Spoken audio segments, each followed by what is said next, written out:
हो गया, visa stamping के लिए गया हुआ है, वीजा लगने का नाम ही नहीं ले रहा। कौन इनका पुरसाने हाल होगा, कौन इनकी मदद करेगा?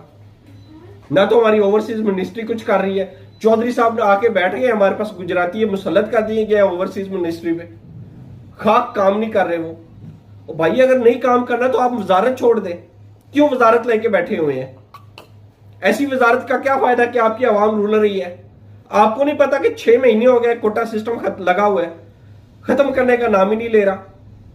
वो कैसा एम्बेसिडर है जो आप लोगों की बात नहीं सुनता, 2-2 महीने छुट्टियों पे रहता है, वापस आने का नाम ही नहीं ले रहा।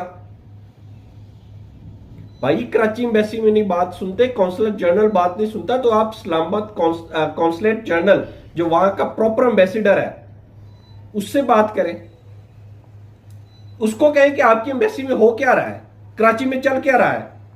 हजारों पासपोर्ट वीजा स्टैंपिंग के इंतजार में है, नहीं काम होता तो आप